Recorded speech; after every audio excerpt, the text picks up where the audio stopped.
How's it going, guys? Andrew here with Justified EDC, and I have kind of an interesting video for you here today. This is going to be kind of a mix between a review and a comparison and a first impression. It's all kind of mixed up together, but what we're going over, the main focus of the video today is going to be this old-timer Bruin here, the Schrade old-timer generational Bruin. I think it's the full shebang, but this is an interesting knife, and if you're familiar with the case Sodbuster Jr. pattern, they're very, very similar knives in terms of the overall profile, the overall how they carry, how they work. So I just wanted to do a side-by-side comparison. This is a newer knife to me. I've had this knife for a while now.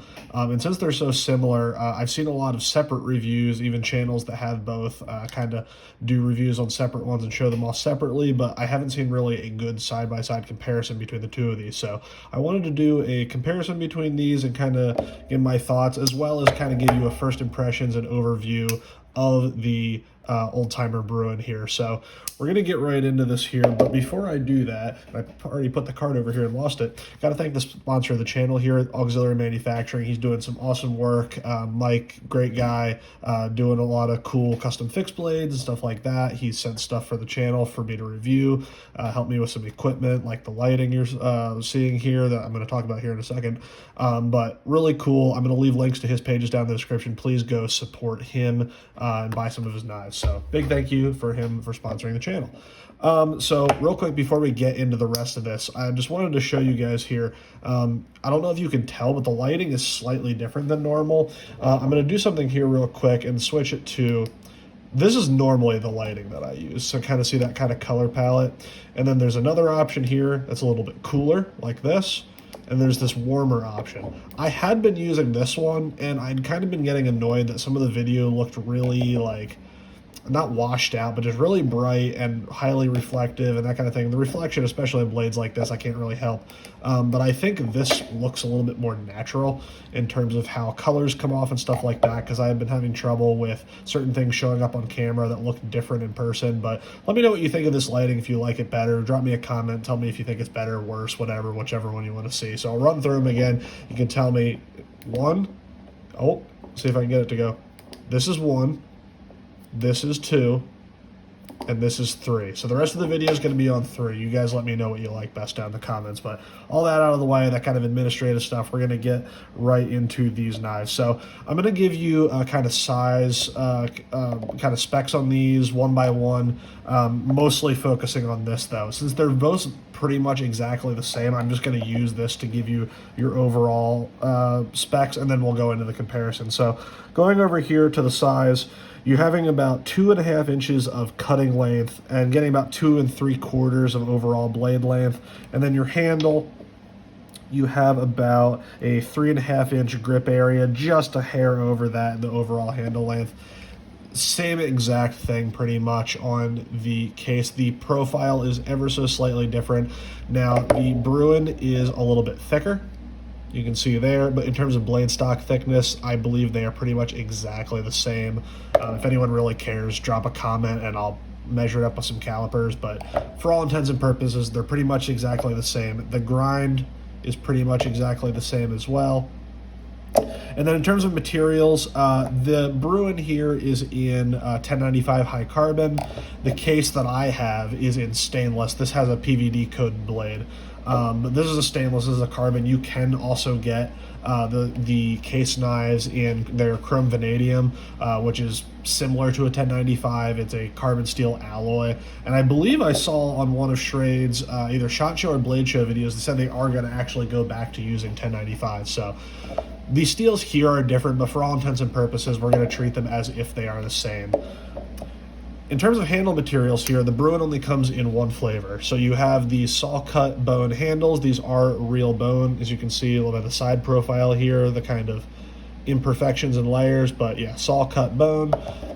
The case, these come in all different flavors. You can get them in the kind of synthetic, like Delrin handles. You can get them in all kinds of different bones. You can get them in the different resin colors. So In terms of the handle materials, just treat them as if they're similar. The only difference in the handle here is that the Bruin has these nickel silver bolsters on the top, not on the bottom.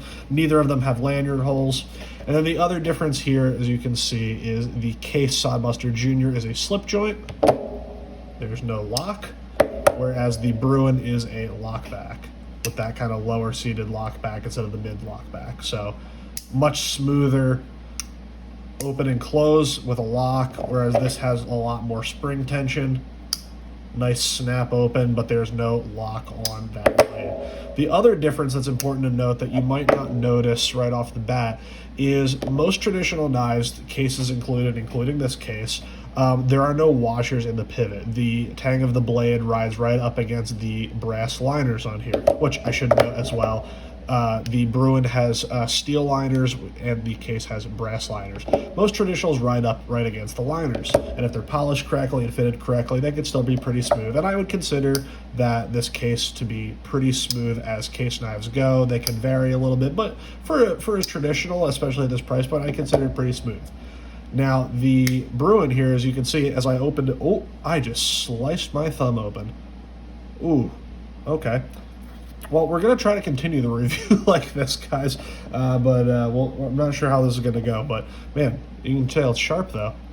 I think that's the first time I've cut myself on camera. Ooh, that hurt. Anyways, where was I? So the Bruin here is actually riding on, and I don't know if you're going to be able to see it on camera. It's kind of hard to tell. Maybe there you can see it a little bit. It's actually riding on some phosphor bronze washers, which you can kind of pinch open, and then you can thumb roll that out if you're not being dumb like me and get your thumb in the way. So yeah, these are riding on washers, which is very nice. This has pretty much no play in any direction. The case as well. Be careful not to get blood on my knife here. Sorry about that, I'm gonna keep licking my thumb. This also has no side-to-side play. Obviously, you're going to have a little bit of up and down just because of the spring, but no, like, rock at all. Once it's locked up, it's locked up. So, oh, man. You know what, guys? I don't really want to edit this video, but I'm going to quick go grab a paper towel just to wrap my thumb up. Just look at these beautiful knives here real quick, and I'll be back in, like, 10 seconds.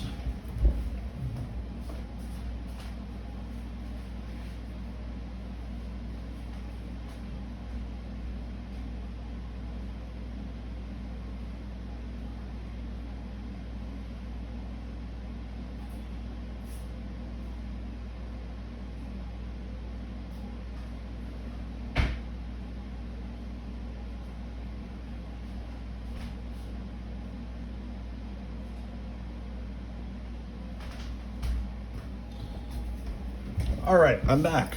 My impromptu bandage of paper towel and duct tape. So I'll put a timestamp on there where you can skip where I'm not on camera. I really don't like editing these videos. This is just fun for me, and I don't feel like doing it. But anyways, so yeah, those are pretty much the differences between the two. Overall, they are very, very similar, though. I'd say, obviously, the biggest difference between the two is the locking mechanism and the washers. But let's go into a little bit on the details of the Bruin, since most people are pretty familiar with the Sodbuster Jr. In terms of fit and finish, this is kind of a mixed bag. So how I found out about this knife, which I believe a lot of people on YouTube from the reviews that I've watched on this knife, found out about this from Erica's EDC. She was kind of the first person that I saw on Instagram or YouTube talking about this knife. And I should have mentioned this before. These are both USA-made knives. Case knives are always made in the USA. But Schrade, for the longest time, hasn't really been doing a whole lot of USA-made stuff. But they are doing this generational series where they're bringing back production into the US. And these are actually made by Baron Sons. So both USA-made knives. But so she was kind of showing that off, talking about that, and she was saying about how hers was kind of a perfect example of the knife. It was sharp, it was finished well, it had great action, great lockup, everything. The reviews that I watched on this knife, other than hers, are not great. There's really only one other review that I found that they didn't have all that many issues with the knife. A lot of the other ones I watched said that the edge came pretty dull or came super uneven. I heard some people talking about how theirs had like a ton of grit in the action. Some people had cracks in the handle material around the pins, being off-centered. Lots of different things like that. One of the other odd things that she pointed out is that on the package here, it actually says, if you can see, there's stainless steel blade. Well, this is 1095. And she said hers took a while to patina, which so is mine. I cut some potatoes with this, which usually after doing that and then letting it sit with some of the juice on it, like if I can pull out here one of my GC fixed blades. Oh, if I can get my cabinet to open. This is one of my GEC fixed blades, and this is a potato patina. So that's 1095 from GEC, and that patinaed rather quickly. For whatever reason, the polish on here, the polished finish, is really resisting that patina, but I have no doubt it will eventually patina. Erica has confirmed it is a carbon steel, it will patina. But so on mine, I kind of got in the middle of those two experiences. Erica's was really great, a lot of other people's were really bad or just not acceptable. Mine is somewhere in between. The edge came very sharp, and is mostly consistent. If you look at one side, like the width of this edge bevel, there we go, to focus, is very even all the way up. On this side, it's very even until about the tip, and then it really widens up there at the end. And if you look at the tip like this, I don't know if that's going to show up, but this is obviously much wider than this side. Now, that being said, I've talked about this with like the tactile bear that I had, where the edge bevel was super uneven, and it was also a really short grind, and it just did not cut. This does cut, it's just a little bit uneven. So not the biggest deal in the world. You can kind of see from that sharpen. If you've ever sharpened on a belt before, it's very easy as you're going along the edge to kind of lead that point a little bit at the end and widen that up. So it's not the biggest deal in the world, and I'm sure after a sharpening or two, that'll work itself out. Another issue that mine has is it's pretty off-center.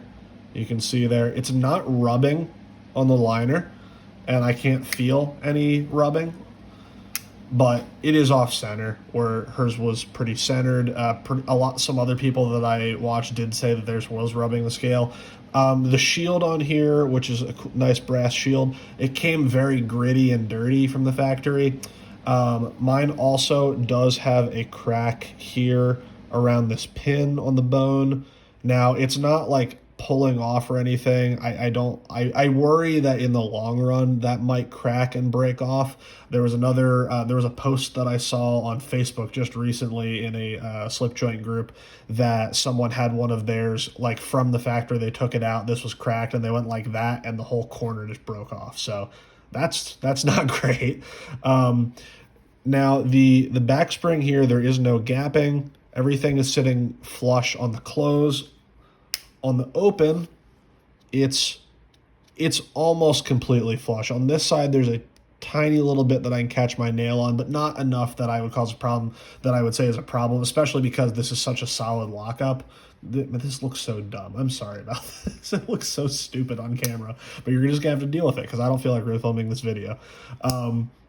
So that's a thing. Another thing on the edge, if I hold it in a certain way, you can kind of see that ghosting on the edge there from, if I had to guess, they sharpened this on a belt and then they ran it on a buffing wheel, and it kind of took some of the polish off along there. You can kind of see that lighter gray line along the top of the edge. So it's whatever. Again, if this does end up developing a patina, you're not really going to be able to see that anyways. Just something to be aware of. Oh, and the one other thing that I did notice is that on the case here, the liners on the inside are, I mean, it's not like they're crowned or anything, but they knocked the edge off of these from where they had these stamped out, or I'm not exactly sure how they machine the liners, but these aren't any sharp edges. I can run my fingers in there, so when you're gripping it, you're not really getting any hot spots or anything like that. On here with the steel liners, they should have knocked the edge off of these. They're pretty sharp. Like, I'm sure if I can scratch my nail. I can see that right there?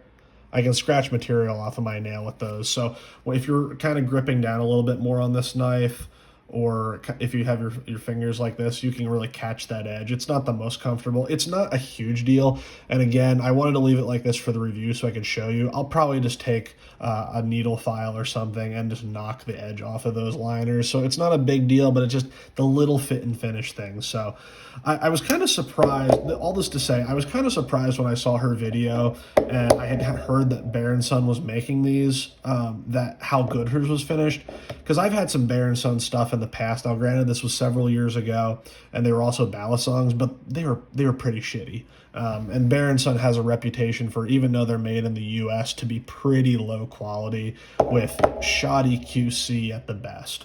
So when I saw hers was so good, I was like, wow, maybe they've really stepped up their game. That's awesome that there's some budget U.S.-made slip joints out there, like even more budget than case, because some of the, I think a couple of the other generational ones are a little bit cheaper than this.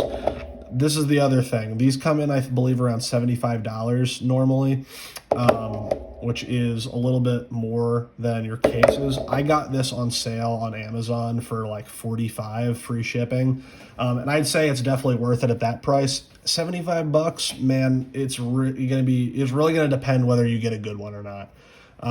I also heard some people say that when theirs had issues, they reached out to Bear & Son, and it's been weeks since they emailed them, and they haven't heard back from their warranty service. So that's not great. Whereas Case, I've heard, is very responsive and very willing to warranty issues on their knives. So I don't know. Take that for what you will. Again, these are just my experiences and those that I have read online and watched videos and kind of stuff, read forum posts. But in terms of the actual performance of the two knives, again, I've had this one for much longer. I've only had this for a couple days, but the cutting that I've done with it, it's very similar to the Case. They're both very thinly ground knives, both very thin hollow grind knives with very thin blade stock right off the bat. So you're getting very similar cutting performance. In hand, again, this is one of the thinner scaled Sodbuster Juniors. This is a thicker knife, which usually means it's going to feel better in hand. Honestly, those sharp angles in there are enough to make the Sodbuster Jr. feel better in hand for me. I haven't had one of the thicker Sodbuster Juniors. They do make scaled versions of these, like the synthetic scaled ones, and some of the bone ones are thicker. So I would probably prefer that, but I don't know. It's not bad in hand at all. And again, for just the pulling out of your pocket, using it, putting it away, you're probably not going to notice that. It's really just when I'm feeling that. So take that for what you will. In terms of the other overall profile, though, the only really difference that I noticed in terms of the shape is down here at the bottom of the handle. This has a little bit more flare at the end of it, whereas this is a little bit more subtle. See how it's curved like that? So I'm going to put these down. Sorry, it's hard with my thumb here, but see how that's a little more pronounced? It almost widens out and flares a little bit more that way, where this is a little bit more subtle. And that's really the only difference. They even have the same at the top here, where it's kind of straight and then it goes into that curve. Very similar there as well. Maybe a hair wider in the handle in this dimension on the Sodbuster Jr. And the other thing I noticed is the tang of the blade here, or sorry, not the tang, the ricasso here, a little bit longer on the Schrade or Old Timer, whatever you want to call it, than the Case. Not that that matters, but just little subtle differences. Overall, I don't think you can really go wrong with them if you get good quality controlled versions of both of them. If I was looking at the best quality controlled version of a Sodbuster Jr. and the best quality controlled version of the Old Timer Bruin, they're pretty much the same. They're going to work exactly the same. It's whether you want a slip joint or a lockback. That being said, both Case and Bear & Son have kind of hit or miss QC. I think from what I've seen, you get more good cases than you do good old timers. But I'd say if this one was finished to the best of their abilities and this was finished to the best of their abilities, the old timer would be better fit and finish. It's just smoother. The action is better. how things are fit together in terms of the bolster and the back spring and everything, I think is overall better. Especially if you, and I'll link to Erica's video on this where she first got this and was talking about it. But if we're talking about hers versus the best version of a Sodbuster Jr., I'd say this is a little bit better fit and finish, but I've heard a lot of bad about these. One other thing I forgot to mention, this came coated in oil, which not an uncommon thing for a carbon steel knife, but there were some rust spots and so on here. So man, it's kind of hard to see with the light. Right there is some rusting, and it's kind of hard to see on camera, but there's a couple little dots of rust on this side as well as just some scratches in the kind of polished blade. Like that's all scuffed. That's not from my use.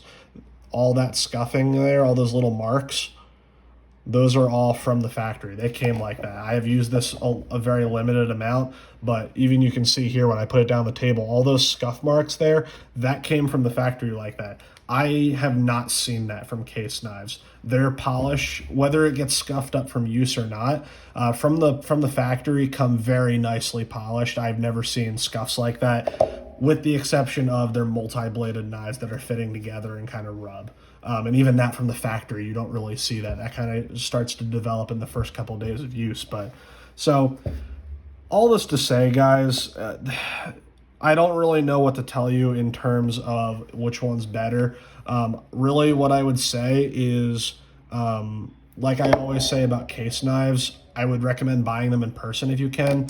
Ace Hardware, if you're in the States, Ace Hardware carries these, and there's pretty much an Ace Hardware all over the country, and most towns have an Ace Hardware in them. They carry case knives. You can go there, you can check them out in person, you can check the edges, you can check the gapping, you can check the play, all that, and that before you buy them. I've never seen these in stores. I don't know if places like Cabela's or anything like that carries these. I'm not sure. I've never seen them in stores. But if you're buying either of these online, but especially these, just be aware you might get one and it might be shitty. I don't know what to tell you about that. With these, it sounds like it might be harder to get your monies back. Unless you buy it on Amazon, then you can just send it back, no questions asked. That's probably how I tell you to buy these on Amazon, because not only do you get these on sale a lot of times for, man, like 40% off, but you don't even have to deal with Bear & Sons warranty. You can just send it back to Amazon. They'll give you a full refund. You can buy another one. Case knives, warranty service is pretty good. And you have the opportunity to buy them in person. But really, honestly, my honest opinion about these, they're so similar. Really, the only difference is, do you want a slip joint? Do you want a back lock? That's how you should make your decision. Price fluctuates on both of them depending on the handle materials on the case and when these are on sale on Amazon, but they're very, very, very similar knives. But I just wanted to put this out here to put my 2 cents about how I think these are a little more hit and miss than you might have thought if you had just watched Erica's videos. And I'm not trying to bash Erica at all. It's not her fault that she got a great example her first time. I've gotten knives like that before where I get a great example of it and then everyone's like, mine was terrible. And I'm like, sorry, I just made a video on the one that I had. So not her fault at all. But because she was the biggest channel reviewing this, I just wanted to put this out there to add to the voices of people saying, maybe be a little more cautious about these than we thought. Case stuff, I think pretty much everyone's very aware of the quality issues on them. So I'm going to stop rambling, guys, but that's really when it comes right down to it, they're very similar. I don't really think you can go wrong with either as long as you're aware of the issues with both and the risk you're taking, but they're both very cool knives. But I'm going to sign off here, guys. Again, please go check out Auxiliary Manufacturing. Go support him for supporting the channel. If you like these knives, I will leave links to these down in the description. This is a pretty limited one that I can't find anywhere, so it won't be this exact pattern. But I will link to some Sodbuster Juniors for you to look at, and I will leave the link to where I bought this. I believe it's still on sale as of time of filming, but thank you for listening to my rant, my ramblings, really this was just for me to kind of talk through this to myself and hope that this would be useful information to you. And you get to see me cut myself on camera for the first time. That's never happened before. So thank you guys as always for watching, and as always, I will see you guys in the next video.